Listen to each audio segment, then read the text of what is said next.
Welcome to the Accessible Learning Experience, where we help you turn learning barriers into learning opportunities. We are super excited to launch Season 3 of the podcast, with this episode featuring a conversation between AIM Center Technical Assistant Specialist Kelli Suding, Rebecca Sheffield from the Office of Special Education Programs, and Ellery Robinson from the Office of Educational Technology, both at the U.S. Department of Education. Rebecca is an Education Program Specialist at OSEP and the Project Officer for the National AIM Center, and Ellery is an Education Pioneers Impact Fellow at OET. Rebecca and Ellery discuss a number of initiatives related to digital accessibility at their respective offices, as well as how the two offices are collaborating to share resources and ideas in order to have an even greater impact on the lives of all students, including those who have disabilities. Here is Kelli to kick off Season 3 of the podcast. Hi, Rebecca and Ellery. It's such an honor to have you both as our guests on this episode of the Accessible Learning Experience. We're going to get started with some brief introductions. So, Rebecca, we're going to start with you first. Can you tell us a little bit about your accessibility story and how it brought you to the work you currently do in your role at the Office of Special Education Programs? And you know we love speaking in acronyms, so OSEP, OSEP. Thanks. I'm really excited to be here. It could be a really long story, but I'll start with when I was a teacher of students with visual impairments, or a TVI, in Texas. So I worked with students who are blind or visually impaired. Certainly accessibility was important to my work. I was kind of new, and I knew I had a lot to learn. Pretty quickly after that, I went into a doctoral program at Texas Tech University, and in that program, I had the opportunity to really study the history of special education and then the disability rights movement, and actually did a lot of reading about the UN Convention on the Rights of People with Disabilities, Article 9 on accessibility, and Article 24 on education, and learning about how work is being done around the world to raise the standards for accessibility for people with disabilities. So just really opened my eyes to lots of different definitions of accessibility and ways we make things work for people with different disabilities. So leaving my PhD program with a PhD, so I graduated and went to work for the American Foundation for the Blind. And there we had a little office where we did research, policy, and advocacy, and we definitely were working on topics related to accessibility for all people of all ages, and including visiting our congressmen and senators, talking to them about what accessibility means for people who are blind or visually impaired. But I think the most important thing about working at AFB in terms of my learning about accessibility is that my boss was blind, his boss was blind, and his boss was blind. So I was working in a culture where accessibility was just what we did. And so I day to day experienced what it meant for people who really rely on accessibility to get their jobs done.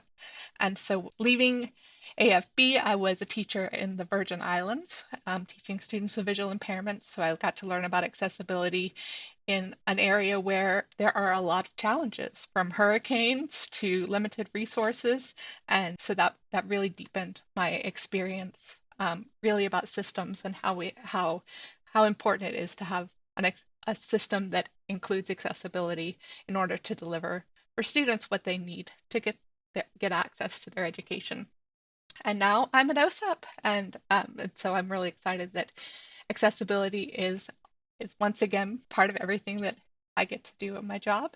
And I get to meet great folks and other folks who are also working on accessibility, whether at our centers or in my office. It's just really been a great place to be, and I'm excited to talk about it with you guys. Rebecca, thanks so much for sharing that extensive background. Oh my goodness, OSEP is so lucky to have you, as well as we are to have you as a resource. So let's jump over to you, Ellery. What's your accessibility story, and how does it inform the work that you do at the Office of Educational Technology, or OET? Thank you so much for having me on. Definitely hard to follow Rebecca after that amazing introduction, but I've been in special education and accessibility for a while, and I knew right when I went into undergraduate that I wanted to go into special education, and I get asked why a lot, and I really don't have a good answer, but I knew it was something I wanted to do.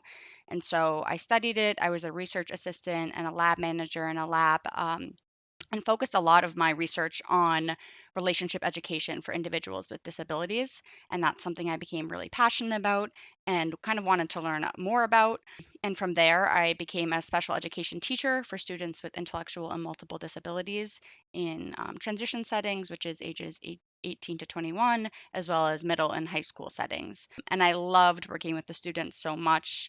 And I also really loved the paperwork aspect behind it, which I know a lot of special education teachers may not. But I continued to see so many inequities, which I'm sure you did as well, Rebecca, for my students. And so I knew I wanted to kind of begin a journey on the education policy and advocacy realm. And so, something that I started when I was teaching as a volunteer and then took on a more permanent role was as a parent advocate at Massachusetts Advocates for Children, or MAC, and supporting families and their children with disabilities around special education compliance. And really, really enjoyed that, but was very intrigued by kind of the government side and how it's done on the federal level. And I was fortunate enough to be placed in the Department of Education, Office of Educational Technology, or OET, as an Education Pioneers Impact Fellow. And I focus on accessibility and kind of support the OET team on all their various projects. It's a very small but mighty team, and so kind of fill in wherever I can, as well as lead my own projects. And what's been so great about my accessibility story is that it keeps going because I keep learning new things every day. And especially as I join the department with people like Rebecca, I just get to learn so much, and my knowledge of digital accessibility has just expanded. And so that's been so wonderful because I think a lot of the times people just don't know what they don't know.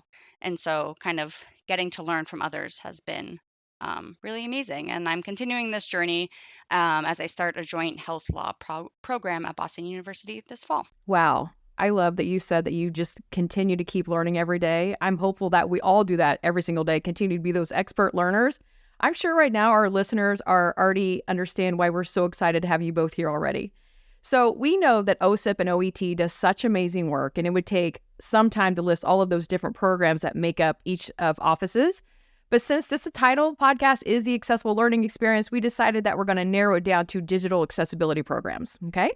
So with that said, how about we start with you, Rebecca? And could you please highlight for us about 2 to 3 programs or initiatives within your offices that focus on digital accessibility that you would like our listeners to know more about? So the first thing that comes to mind, and something that I particularly work a lot with, is our work to make sure that kids who need materials in a specific accessible format to get those materials, and that involves several of our centers. For example, the AIM Center, or the National Center on Accessible Educational Materials. We're working at the systems level and with states to make sure that they have policies and practices in place, and that they're working with their local education agencies to plan ahead and be proactive about helping make sure kids get those materials. And then specifically at the National Instructional Materials Access Center, the NIMAC, they are hosting as a repository those files so that they're ready to go from the publisher to send to somebody who can put it into Braille or into another accessible format. So OSEP is supporting the AIM Center and the NIMAC. We also support Bookshare, which is an accessible materials producer and a place where students can have an account and can log in and download those materials, whether they came from the NIMAC or they came from a publisher. OSEP makes it free for students to use Bookshare to access those materials. So I think that whole system is a really important initiative for us. I would also highlight the work that we do around making sure that digital video is accessible through our described and captioned media programs and the TV access projects. We're adding audio description and captioning, and making sure that when kids are watching a television program or something neat from one of our national media producers, that they get to have access to that information just like their classmates. And then finally, one of our newest initiatives, and a center that we funded just last year, the Rhonda Weiss Center for Accessible IDEA Data, is making improvements and providing support to help states make sure when they share data about students with disabilities, as they're required to do on their websites and in presentations, that they're doing that in a way that everybody can access. So I think those three areas are things that we're really proud of and highlight some of OSEP, just a few of OSEP's digital accessibility initiatives. Thank you so much for sharing that. That is certainly important work, and we're so grateful for all that you do in that work. So how about you, Ellery? Can you highlight 2 to 3 initiatives that your office focuses on digital accessibility? Absolutely. So, as I had mentioned, the Office of Ed Tech, or OET, spans a wide range, including cybersecurity, digital equity, artificial intelligence, evidence, but we focus on accessibility throughout. And to start off, our National Educational Technology Plan, or NETP, is our flagship ed tech policy document for the U.S. Department of Education. And the updated version is scheduled to be released in January 2024. And this plan really has a vision of equitable digital access, design, and use, and collaborative leadership to make everywhere, all the time learning possible. And so, specifically, accessibility is focused under the digital design divide, and that's one of the 3 sections. But the team has continuously met with accessibility experts within CAST, as well as many other organizations, to ensure that accessibility is a common thread throughout. Another big initiative that has a focus on digital accessibility is the DEAR initiative, or Digital Equity Education Roundtables initiative, which identifies barriers that learners and communities face in their adoption of internet, digital devices, as well as digital literacy.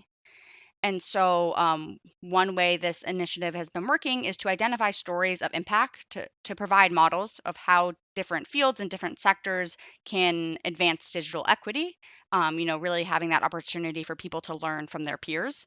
And so, we recently shared a story on how the ARC, which is an organization focused on individuals with disabilities, advances digital skills for individuals with disabilities and their families through their tech coaching centers. And so a lot of what OET does is making sure that we take kind of what's good going out there and share it with the public, and have people start those conversations. And then lastly, OET has partnered with the think tank New America, which is based in Washington, D.C., to focus on how EdTech can be designed accessibly from the start.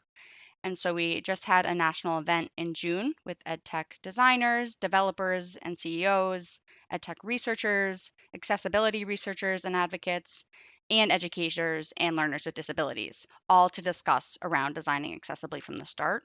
And it was really impactful for me, as well as for people who are attending, to hear from those experts, and those, especially the educators and the learners with disabilities, about their experiences with accessible technology and accessible educational technology. And I can say that we will be sharing some of our lessons learned from this event in the near future. So you can look out for that. Thank you so much. You both have talked about and partnerships with other offices and the importance of that, and how you're elevating each other's work just to be better together. We're really excited to have you on this podcast and thinking of highlighting the partnership between OSEP and OET. So, Ellery, could you tell us a little bit about how that partnership came about, and what do you see the biggest benefits of that relationships for OSEP and OET? Yeah, so I entered the Department of Education and the Office of Ed Tech, very bright-eyed and excited, but also really incredibly new to this federal government world. And because of that, I made it my main focus to set up meetings with people across the department, as well as external partners, just to learn and hear what they're doing, what's their work, where do they see areas of need, and hopeful for that potential collaboration. And I kind of realized right away that I was surrounded by a lot of amazing people, and they were all incredibly open to working together. They were really excited. And so I think often in these, when you're working in such a big organization, there's often areas of silos, and they're not purposeful, but they just sometimes happen. And so I've been able to, have work with so many great organizations, but I think OSEP was such a natural connection to make due to our shared interests around accessibility and technology. And when we were just sharing about the different initiatives around digital accessibility, there's a lot that I didn't share, and it's because so many of our projects are in collaboration with OSEP. And so it's so clear that there's been so many benefits for our collaboration with increased quality and quantity of work that we can kind of share with each other and make sure, our content is as strong as possible. And so it's been so great working with people like Rebecca from OSEP and from the AIM Center to be able to kind of just think creatively how we can continue to push this work forward. Rebecca, would you like to add anything to what Ellery said? I certainly second everything that Ellery said. This it is, there's so much to be done, right? I think all of us know that we could work 48 hours a day and still not you know get anything moved off of our to-do list, because there's lots of big things to do, big goals, big problems to solve. And what's great about OET is that they're positioned in a way that I can connect with Ellery and then all of a sudden have connections across the Department of Education as well. So I was at a meeting last week and I ended up sitting next to an OET meeting, but I sat next to someone from the elementary and secondary office, and now we have a connection. So I think that that's because technology is a thread that is important to all aspects of the Department of Education. And when we think about accessibility, we want accessibility to also be a thread that's important to all aspects of the Department of Education. So I think it's just in addition to just the wonderful partnership on the initiatives that we've already discussed, it really is a connection that has a huge potential for us to break down those silos, to use an overused term, but getting that reach across the department. I like to say, and I'm quoting many other people before me who say that children in special education are general education students first, right? So it doesn't solve our accessibility issues to only talk about accessibility in the Office of Special Education Programs. We need all aspects, from the lunch menu to the school website, to the school social media pages, to be taking accessibility in mind. And so this partnership is a way and a big step towards having that level of reach where everybody's thinking about accessibility for all students. Well said, Rebecca. This is such a powerful partnership between OSEP and OET. You've already resulted in some concrete activities involving both offices. Can you share a few of those with our listeners? Yeah, I can get us started on our long list of initiatives. First, we have the EdTech for All webinar series. So, Office of EdTech, OET, and Office of Special Ed Programs, OSEP, partnered to host a webinar series on low-cost EdTech made with students with disabilities in mind. And this came from OET had done some listening sessions with educators and learners with disabilities, as well as having conversations with OSEP staff. We really realized one of the most common concerns was a lack of knowledge of available evidence based, low cost tools that they could implement in their classroom. And I knew the second I joined the department how much I wished I knew about the amazing OSEP funded tools that existed when I was a teacher. So I just wanted to get it out in front of educators.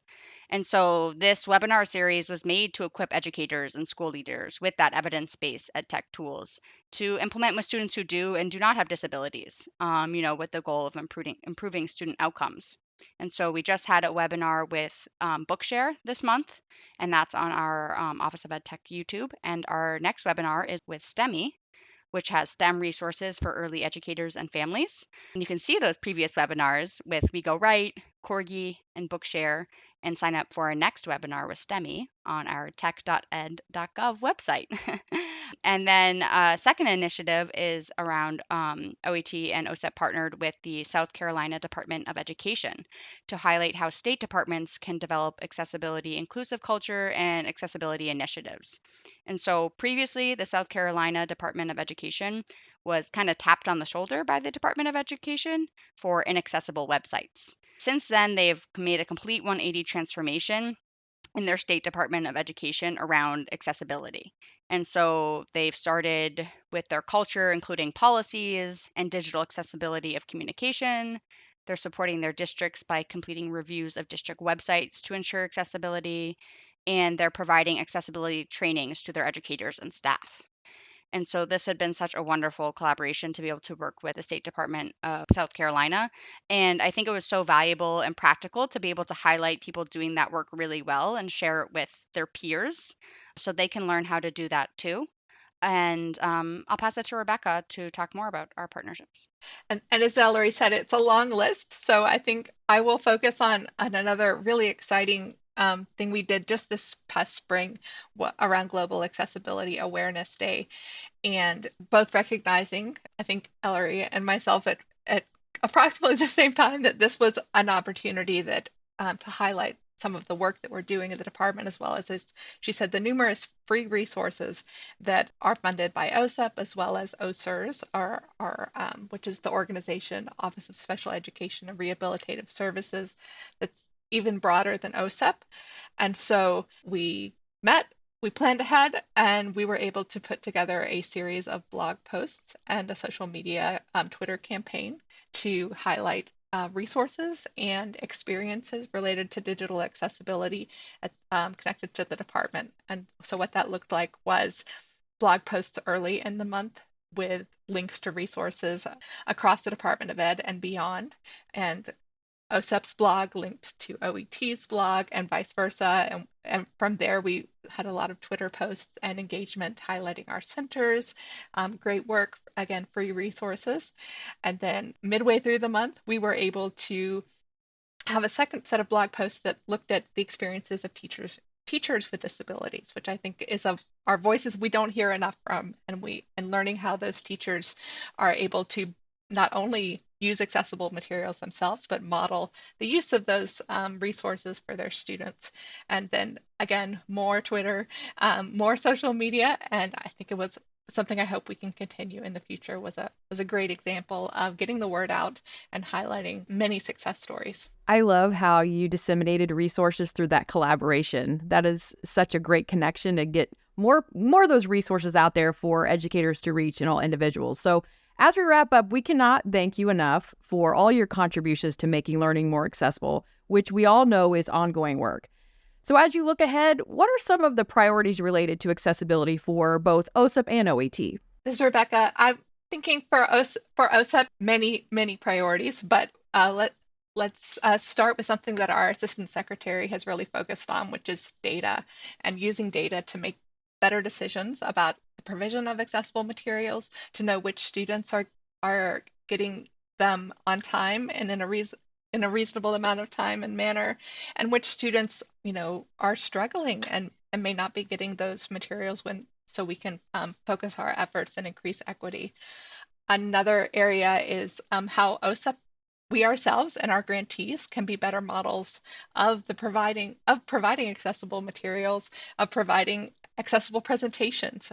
Even in the past month, we put on a conference, and we really focused on how we can model best practices in presenting a conference and including everyone at the conference equally. So I think just two examples of ways that OSEP is prioritizing accessibility going forward. And I can definitely second what Rebecca was saying around kind of that practice what you preach, and the entire Office of Ed Tech team is really, interested in continuing to learn about accessibility and digital accessibility, so that when we are putting out presentations or tweets or anything, that it is accessible.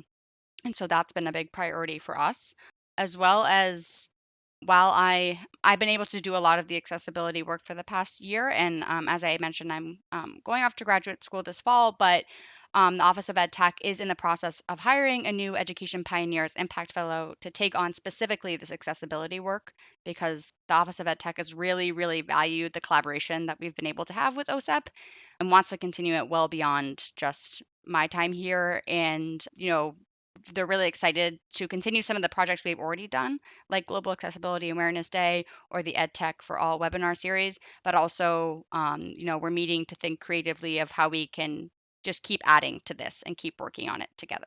Rebecca and Ellery, we are so thankful for you both joining us in this episode of the Accessible Learning Experience. I have no doubt that after our listeners listen to this, they're going to say, how can I follow their work? How can I reach them? So can you please share how our listeners can follow you and where they can find your work? Well, Thanks, Kelly. I hope that there's lots of reasons that you want to stay connected with OSEP and OET. But if you're thinking about possibly applying for a federal grant related to special education, that's one reason. And we hope that you will find us by either searching for the OSEP grants forecast, and you can just put that into Google, or you can start with OSEP Ideas That Work to find out more about our current grants and maybe even search for grants that might be in your state that you want to partner with. So again, osepideasthatwork.org. Or you might want to read some of our policy letters and or take a look at the special education law and regulations themselves, in which case visit us at sites.ed.gov. That's sites.ed.gov/IDEA. For Individuals with Disabilities Education Act. So those are our two main pages, but also stay tuned. Follow us on social media and look out for those events and those collaborations so you can sign up. Yes, we hope that you get in touch with us and continue to follow us for the Office of Educational Technology. Our main website is tech.ed.gov, and that houses really everything we do across projects, as well as the stories we posted, as I mentioned, the one with the ARC or our blog posts. The accessibility webpage is tech.ed.gov/accessibility, and that if you were interested in any of some of the collaborations we talked about around the EdTech for All webinar series or the webinar with the South Carolina Department of Education, that can be found on that webpage. We also have a quarterly newsletter that gives an update of what we've been up to and across the different work streams. And you can sign up for that newsletter at tech.ed.gov/contact. And lastly, we have our Twitter, which is pretty active. Check out our tweets and reach out, and it is at Office of EdTech. Thanks again for being here and for modeling collaboration and make that huge impact.